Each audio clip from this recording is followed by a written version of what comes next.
A wagging tail does not always mean a happy dog, and getting that wrong is exactly how good, well-meaning people end up getting bitten by a dog who has ever met a dog believes the same thing. Tail wagging equals happy dog. Cartoons, movies, and a lifetime of casual observation have trained almost everyone to see a moving tail and stop reading any further. It is one of the most repeated pieces of dog knowledge out there, and it is only half true. A wagging tail does not always mean a happy dog. And getting that wrong is exactly how good, well-meaning people end up getting bitten by a dog that was warning them the whole time. Stay with me, because today you will learn what a tail wag actually means, how to tell a genuinely happy wag from a warning one, and the one wag you should never approach. Here is the everyday version. A dog trots up to you, tail going, and almost everyone reads that the same way. Friendly, approachable, safe to pet. Most of the time that read is correct, and that is exactly why the myth survives. Enough wags really are friendly that nobody ever questions the rule, right up until the one time it matters. But a tail wag is not a happiness switch.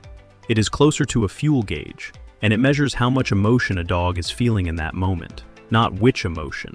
So here is what is really going on. A wagging tail means your dog is emotionally aroused, and arousal can come from joy, or it can come from fear, frustration, or aggression.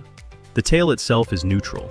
What changes the meaning is everything around it, mainly the height of the tail, the speed of the wag, and how loose the rest of the dog's body is. A tail held high and stiff, moving in short, tight motions, paired with a hard stare and a tense body, is not friendliness. That is a dog on high alert, and that combination is one of the clearer warning signs in the entire body language picture. A tail held low or tucked usually signals fear or discomfort rather than aggression. And the wag most people actually picture when they hear happy dog. The big, loose, full body wiggle, tail sweeping wide, often with the whole back half of the dog swaying along with it. That one really is joy. It is unmistakable once you know what you are looking for. There is even research on which direction a dog's tail leans when it wags. Dogs tend to wag slightly more to their right side when they are feeling something positive, and slightly more to their left when they are feeling something negative or fearful. You will not need a protractor for this. The point is simply that the wag is far more detailed than a single blanket signal, and your dog's body is telling you a lot more than most people ever stop to read. It is telling you how much your dog is feeling, not automatically that the feeling is good.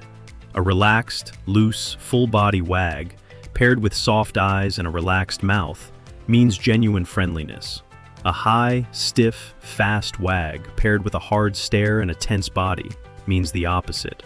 And that is the one you need to recognize before you ever reach toward an unfamiliar dog. Now, before you start second-guessing every dog you meet, most tail wags really are exactly what they look like. The vast majority of dogs you encounter, especially dogs you already know, are wagging because they are genuinely glad to see you. This is not about becoming paranoid around dogs. It is about knowing the one combination that means back off, so you can trust the rest. So, here is how to actually use this. First, never read the tail alone. Always look at the whole dog together, the tail, the ears, the eyes, and the overall posture, as one combined picture, not four separate clues. Second, pay attention to height and stiffness.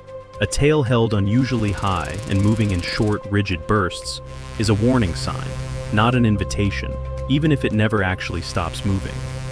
Third, look for looseness everywhere else. A genuinely happy dog is loose all over. Wiggly hips, soft ears, relaxed mouth, not just a moving tail.